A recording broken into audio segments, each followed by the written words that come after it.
The moon, in all her glory, was dying.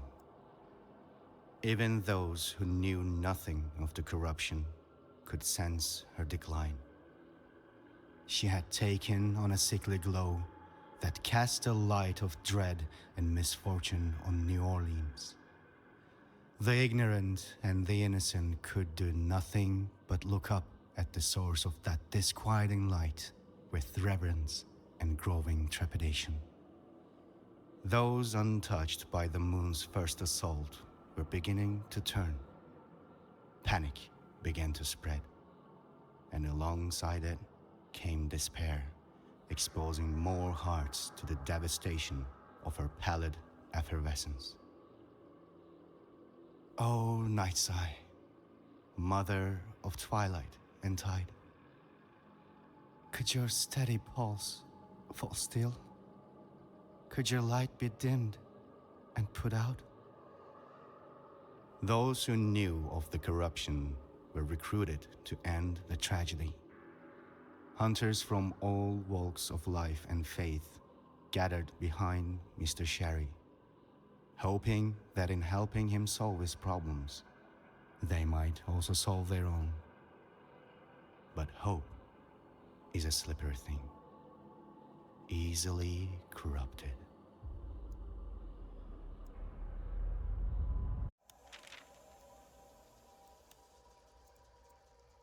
Kevin Linus watched from the window of his home by the pond and the willow. Outside, Mr. Sherry waited beside the circle he had drawn in the dirt on so many moonlit nights before. He would not have to wait long.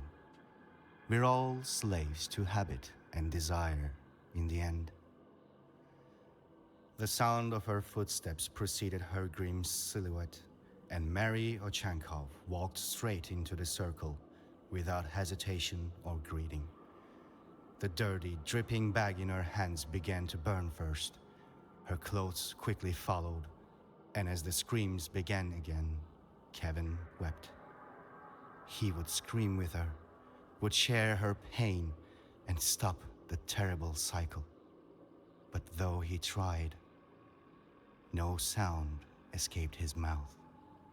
As the flames grew, twisting their way around Mary's neck, she suddenly snapped her head toward Kevin, a knowing, accusatory expression on her face, while Mr. Sherry looked on in sadistic glee.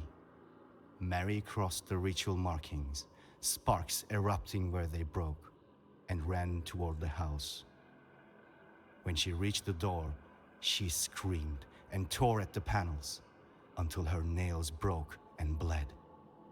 "Why didn't you help me?" she wailed. And then he woke up.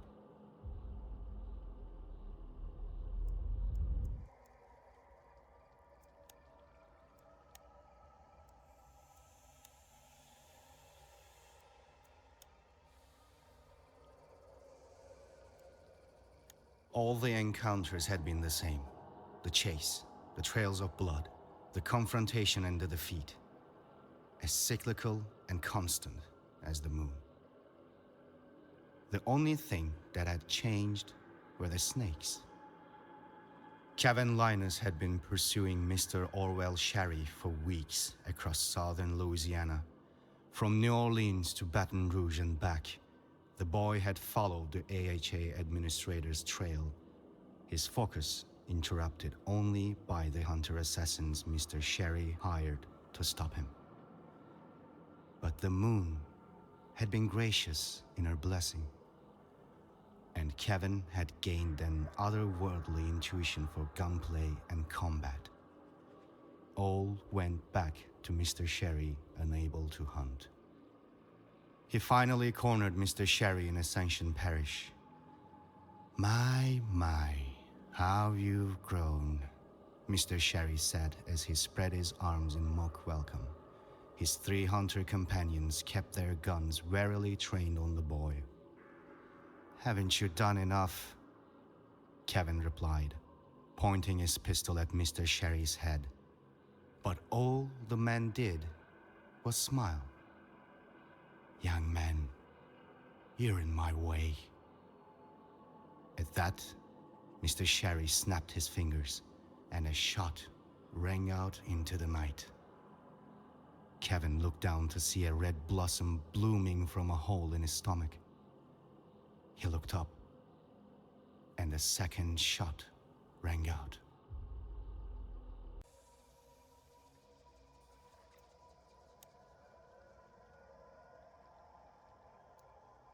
Kevin fell to his knees as he clutched his bloody stomach with a keening wail.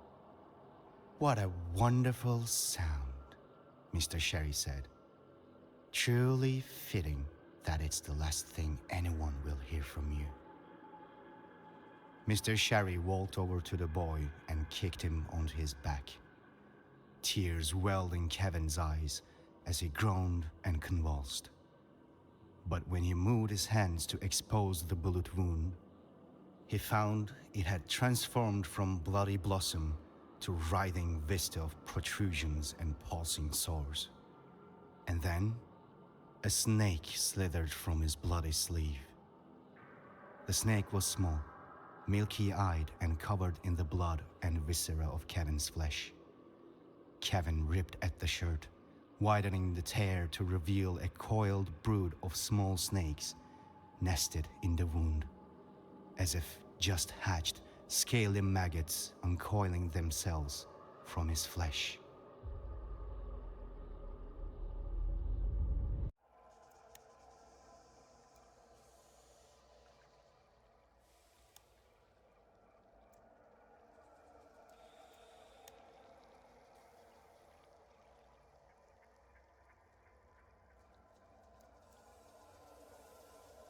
For 2 agonizing hours, Mr. Orwell Sherry kneeled over the boy's body, tearing and slicing at Kevin's flesh as he moaned in tired agony. "What's happening?" Kevin asked. The question was met with silence and another incision. From the fresh, gaping wound, Mr. Sherry plucked the body of a snake. Again and again, Mr. Sherry pulled the snake from the wound. Again and again, the animals sunk their venomous fangs into his hands. It was just what Mr. Sherry needed. And with each overwhelming, nauseating rush, he thrust his hands deeper into the wound, probing for more. The largest snake came from the final incision, a bloody, jagged line from hip to heart. Mr. Sherry's assistants struggled to force it into a bag, and as it writhed, too powerful even for 3 hulking men, it clamped its jaws around the ankle of the tallest hunter. It provided him no rush, rather leaving its victim paralyzed and helpless, silent witness to Mr. Sherry's administrations. Was this really what they were fighting for? To allow this man to torture an innocent boy? "Thank you, Kevin," Mr. Sherry whispered. "You've earned my mercy." The administrator drew close, holding his gun to the boy's temple. He caressed the trigger, savoring the moment. Kevin looked to the moon and back to Mr. Sherry. With his last strength, he twisted his body and sunk his teeth into the man's wrist.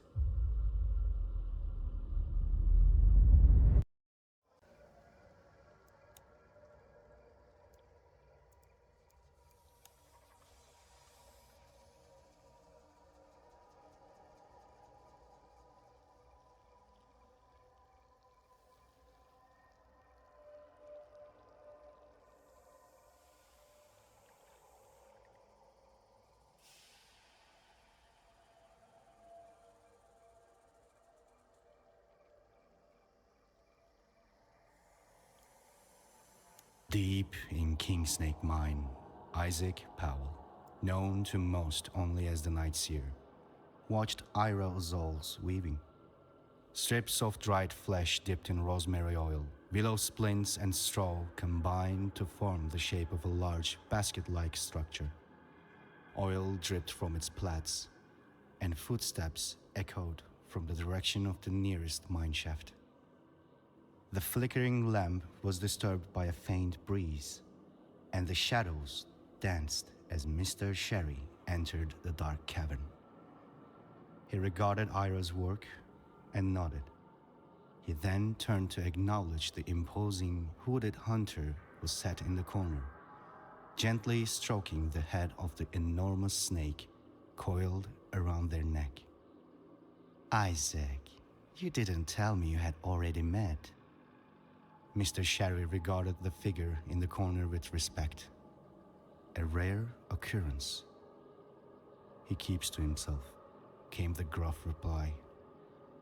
The figure rose and turned towards the night seer, menacing. "Isaac, I believe they would rather not be addressed as he," returned the administrator. "The Viper is a valued guest. Show some respect." At this, the Viper stepped into the swaying light of the lamp. They were dressed simply, practically, feet bare and undisturbed by the rocky floor.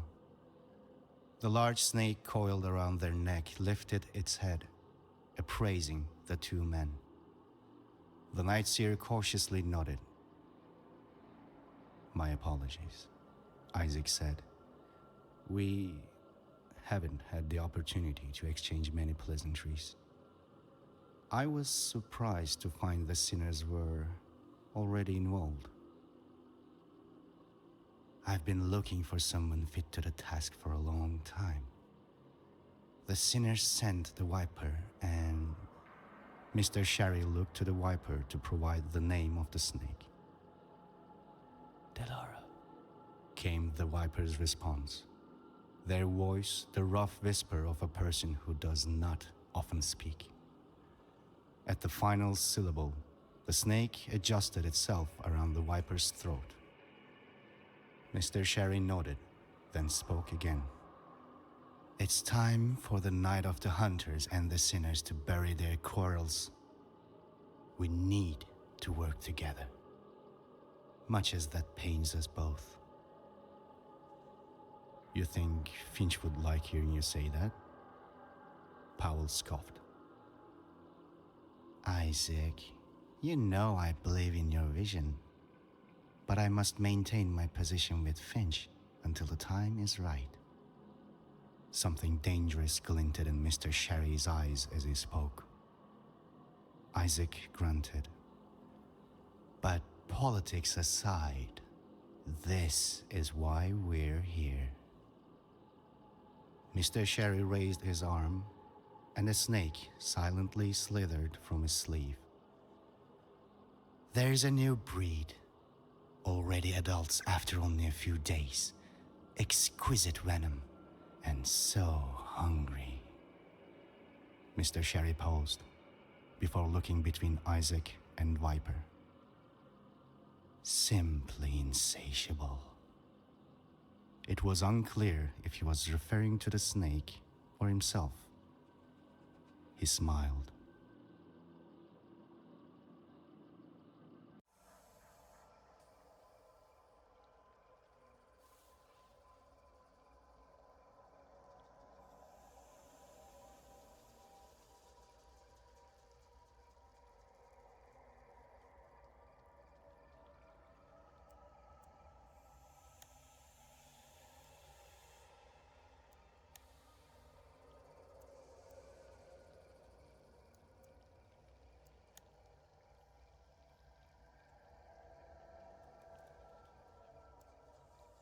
Ira Azal's mother had taught her to weave baskets, and she still found comfort in the repetition of the work, now seeking distraction from thoughts about what she would be asked to do.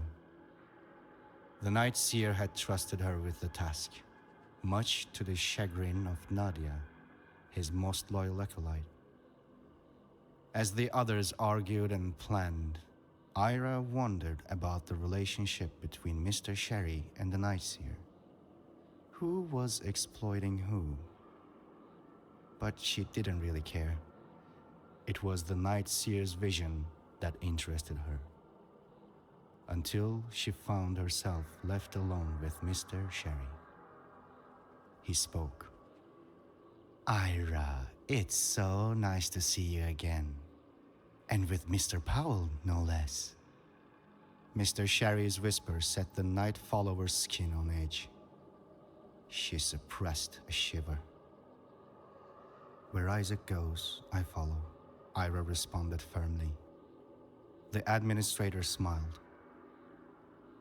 I see he trusts you, said Mr. Sherry, intimately.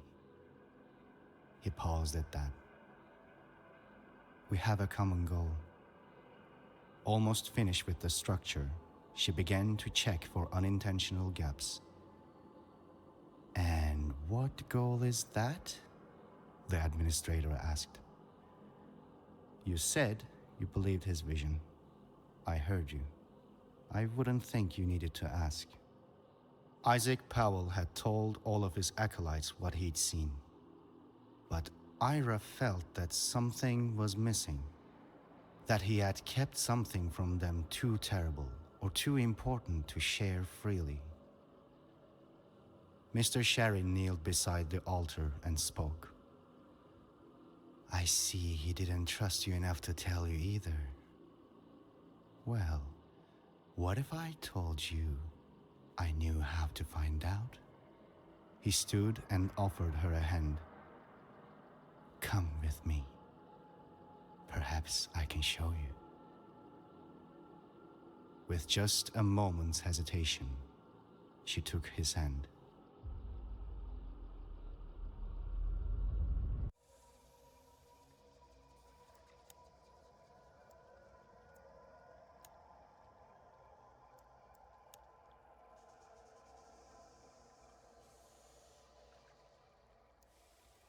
Be strong and courageous.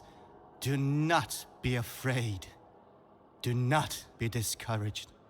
For the Lord, your God, will be with you wherever you go. Mary Burgess spoke the words into the stock of her Wetterly before looking to her partner. Cersei Elias looked back at her and murmured a quick amen before moving forward into the night. Cersei wasn't exactly religious, but with the mission ahead of them, any help, divine or otherwise, would be welcome. The moon was full and bright, and they moved slowly and surely. Mr. Sherry had introduced the two women after they had accepted his contract. Mary was easy to convince. The bayou was full of sin, and Mr. Sherry was a servant of the Lord. If there was someone after the administrator's life, then she would ask God for forgiveness and do what had to be done. Cersei was more difficult to convince. She was single-minded in her pursuit of the creature that had murdered her sister and stolen her skin. And as the last heiress of the Elias fortune, she did not care about gold or glory. Mr. Sherry used an old trinket, a locket with a portrait of Cersei's family, to earn a favor from the witch hunter. As Cersei and Mary threaded their way through the bayou, they ignored the familiar moans and shrieks of the grunts and hives that stumbled through the night, and the rustle of the armored's papery casing. But what caught their attention was a soft whimpering, human and suffering, from within a half-collapsed shack, camouflaged by rotten clumps of netting and earth. Cersei nodded at Mary, and they readied their weapons. This was the place, and their quarry clearly injured. They'd be done in time to take morning communion.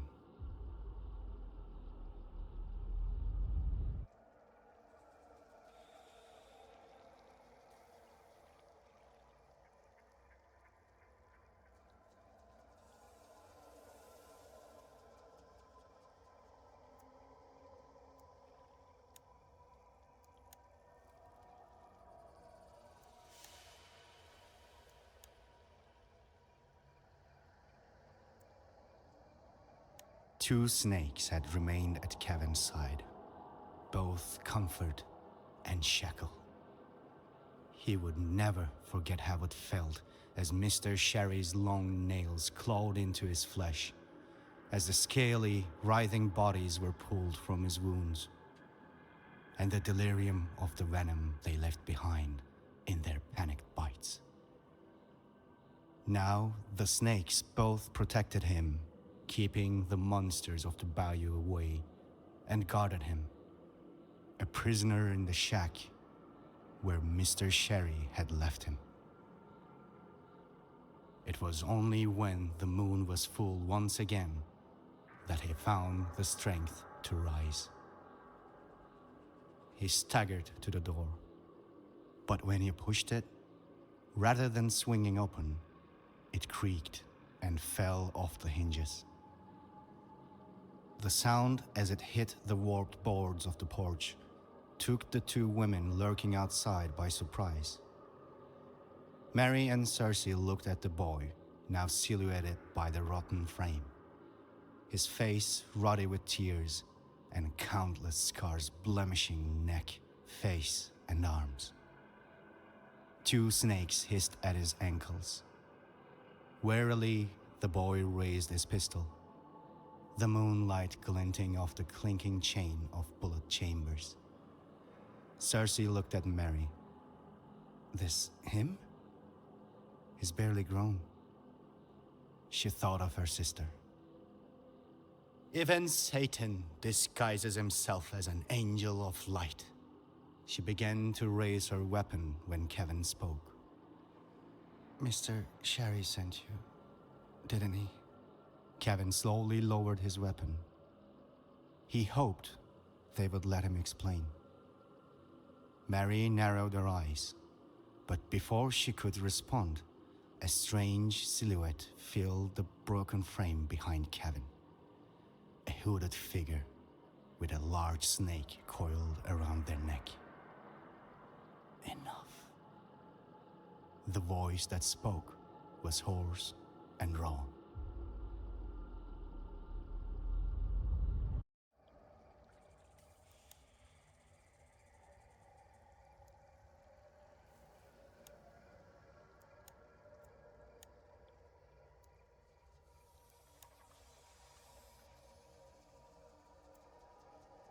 The vipers slowly brought their arm up to Delara's fanged mouth. The snake flicked her tongue once, twice, and then gently sunk her teeth into the viper's wrist. The viper's body quaked as Delara's venom flowed through their veins and into their heart. The viper and Delara belonged to each other, and there would be hell to pay if one of them did not survive this fight. With Delara's venom coursing through the viper's veins, the two were preternatural fighters. But the hallowed gifts of the moon kept Kevin agile and deadly, and every shot rang true. Meanwhile, snakes of all sizes were rapidly converging outside of the shack, surrounding Mary Burgess and Cersei Elias, where they now stood back to back. Inside, bullets ricocheted and splintered the walls as Kevin and the Viper fought. Kevin had grown weary of violence and death. Yet, violence and death had not grown weary of him. Delara approached from the right, jaw unlocked and fangs dripping, and the Viper from the left. Kevin fired at the Viper, but Delara, lunging to protect her ward, intercepted, and Kevin's bullet met flesh. A broken, airy scream rang out from the shack.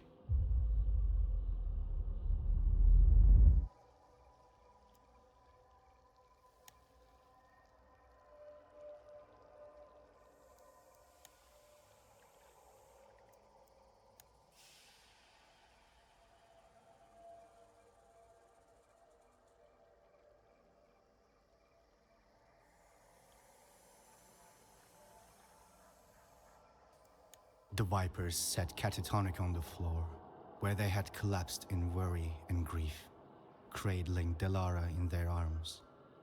Cersei had applied a healing salve, and Mary had bandaged the wound and staunched the bleeding. But the damage had been done. As Delara sought comfort around the viper's neck, it was Mary and Cersei who set out to follow Kevin's trail. As they left, another visitor arrived. One of the moon's larger snakes, mottled brown, and the only survivor of the slaughter. The viper remained still as it approached, tongue tasting the air, slithering from right to left. When it reached striking distance, it paused. Its tongue tasted the air once more. Then it struck. But the viper was quicker, pushing one thumb down the snake's throat and gripping the head. The snake struggled to bite, its fangs dripping venom, but the viper's grip was too strong. The viper had been taught to respect predators, and that every predator has a weakness. This abomination was no different. Delara, let us feast. The viper moved quickly, taking the moon snake between their teeth and tearing, giving the smaller pieces to Delara. Then, with the now slack jaw of that snake, the assassin dug the fangs, still covered in venom, into their own neck. The effect was immediate. The viper heard conversations and screams as if of a crowd, reeling at the injection of raw experiential information. They heard Mr. Sherry convincing Kevin to join him in the circle. They heard the screams of those burned alive in Cherry's dirt circle. They heard Kevin crying and waking up from nightmares, and the screams of Mary Oschankov. They felt Kevin's pain. It lasted only a few seconds, though it felt like hours to the viper. And when it ended, the viper finally understood. Kevin was not the enemy, and Mr. Sherry had to be stopped. The viper rose to their feet and gently wrapped Delara around their neck once more. From a pouch at their side, they pulled a face shield made of wicker and placed it on their face. They would face many more snakes before they removed it.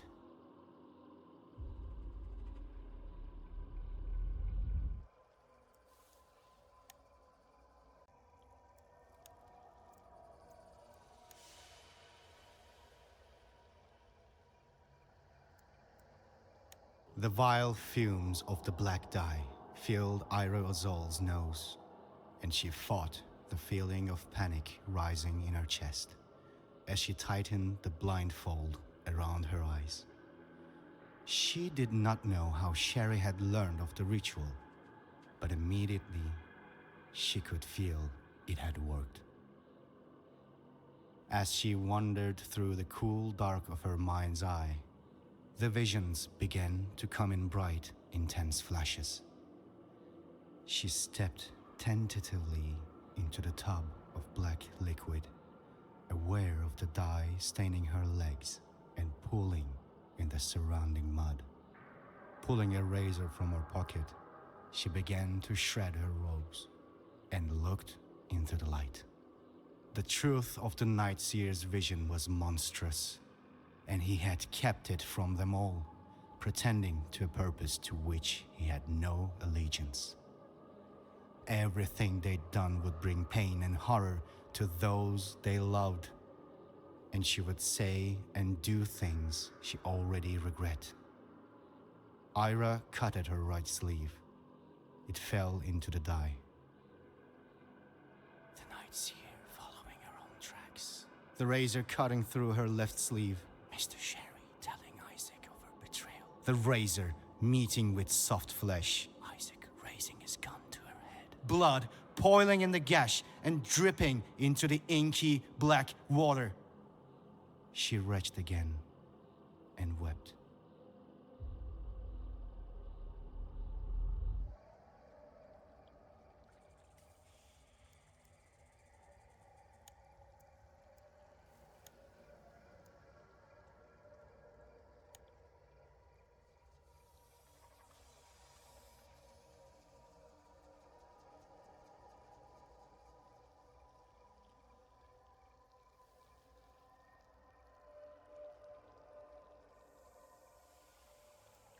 Kevin didn't make it far from the shack. Instead, he curled himself into a patch of brush and rocked. The screams of the viper over Delara, becoming one with the screams of Maria Chenkov as she burned. He wished the moon would comfort him again, but she too was sick and tormented. He had failed. So he rocked and rocked and rocked. It didn't take Mary and Cersei long to find him. He was tired, so tired. So he sat very still and waited. Next, voices. The viper, now masked, had caught up to the hunting party as well. He had failed, and now he had been found. He did not make a sound as the women pulled him from the bushes. Why is it? The viper's rough whisper began, muted slightly by the wicker mask. That man wants you dead. Because I want to stop him. If I don't stop him, people will keep dying, and the moon will fall. How many have you killed? The viper asked. None. I made sure none of them died. Kevin was vehement. The only blood on my hands will be his. The viper looked to Mary and Cersei, nodding at the expression they found there. They lowered their weapons. Mary was the first to speak. Child, I cannot in good faith strike you down, knowing what I know now. The viper had told her of their vision, and it matched what she had heard from the hunters Kevin had bested. The bastard was probably lying to me too. Let's go see what he has to say for himself. Cersei offered her hand to Kevin, and when he cautiously took it, hoisted him to his feet. The viper picked up Delara and placed her once more around their neck. They nodded. To the mine.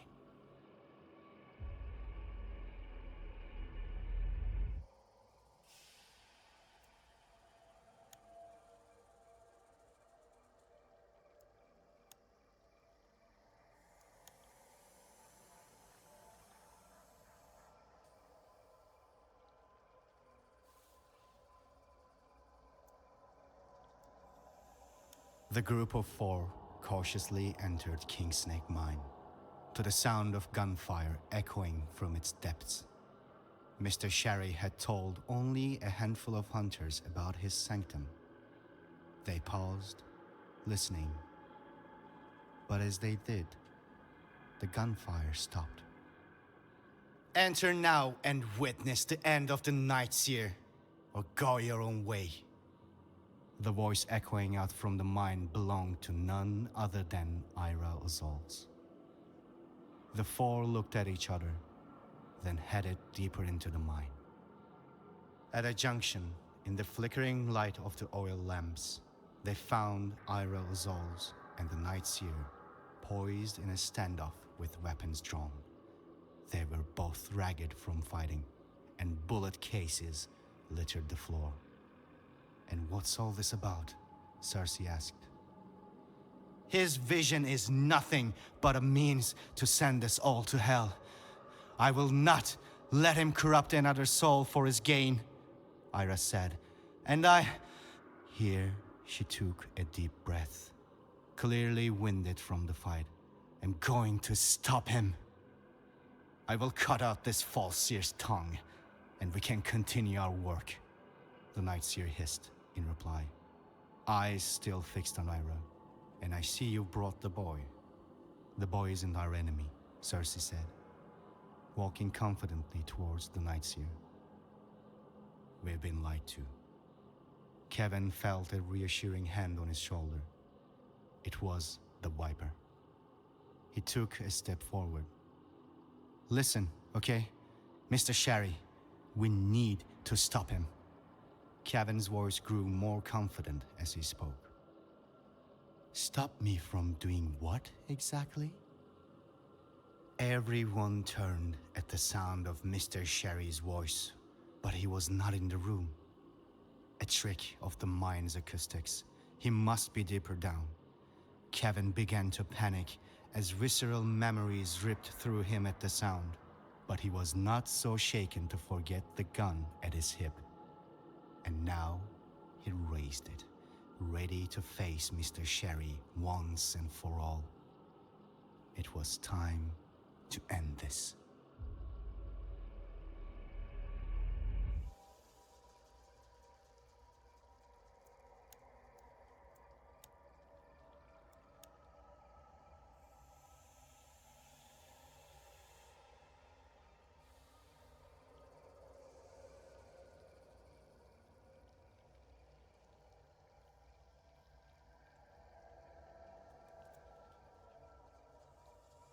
There was something in the mine, deep, trapped, keening with grief and rage.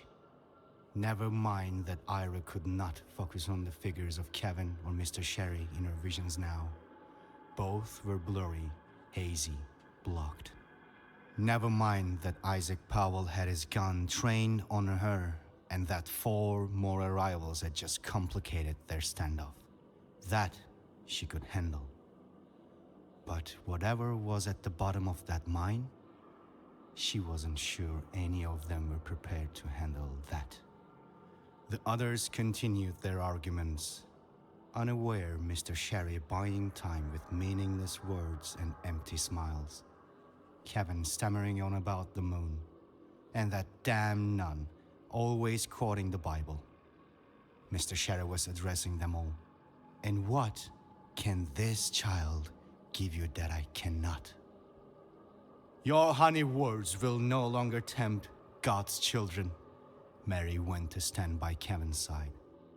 The boy was trembling, but he steeled himself for the fight.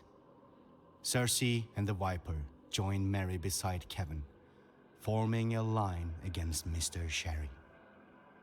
But the devil gives excellent rewards, Mr. Sherry retorted. He looked at the 4 hunters before him and the 2 seers behind them. They were all talented hunters, and if they managed to work together, Mr. Orwell Sherry would lose his life. But if he had just 1 hunter on his side and a little time, he might make it out alive. Mister, please, whatever you're doing, whatever you have done, it can end here and now. Kevin trembled as he confronted the administrator once more. You're right, my dearest Kevin. It can, and it will. You'll help me more than you'll ever know. Farewell. And at that, he snapped his fingers again. From behind the 4 hunters, Isaac Powell moved his sight from Ira to Kevin and fired. And Kevin fell. In that moment, it felt as if time had stopped. The hunters froze in disbelief as Kevin's body crumpled to the ground. They did not try to stop Mr. Sherry and Powell as they ran towards the surface ward passage. The Viper fell to their knees and cradled Kevin in their arms. It was the dynamite lit by Mr. Sherry as he ran that brought them all to their senses. An explosion, a rumble, and a collapse. They were trapped in Kingsnake Mine.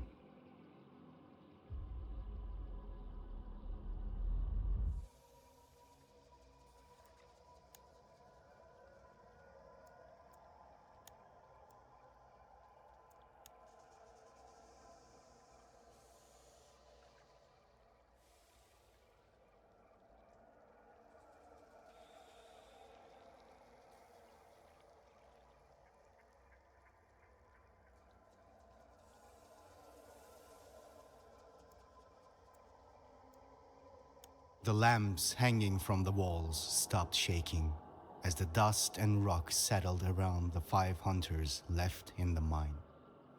Cersei walked over to assess the damage to the entrance. They could dig themselves out with the tools left by the miners, but it would take hours. She looked back to the Viper and the boy. The Viper gently cradled Kevin as he bled out on the floor.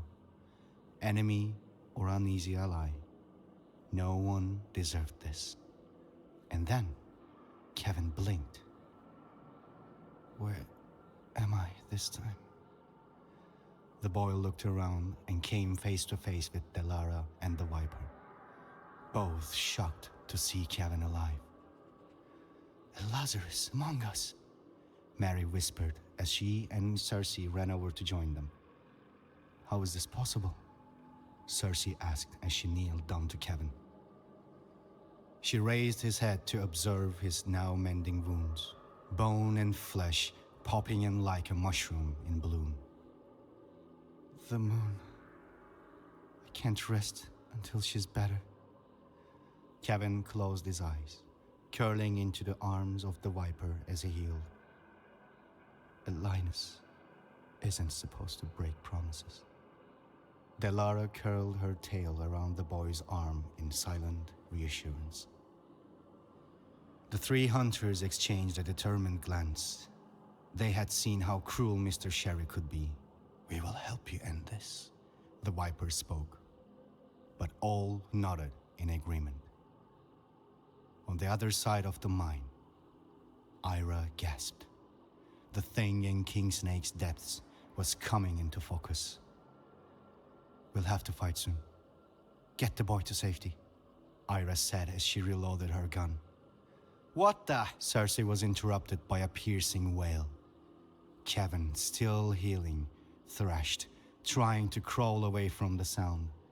He'd heard that scream of anguish countless times in his nightmares. "What is it?" The Viper pretended to be calm, but the rasp in their whisper gave away their worry. "She's here." He couldn't say more. Something was coming to greet them from the depths of the mine.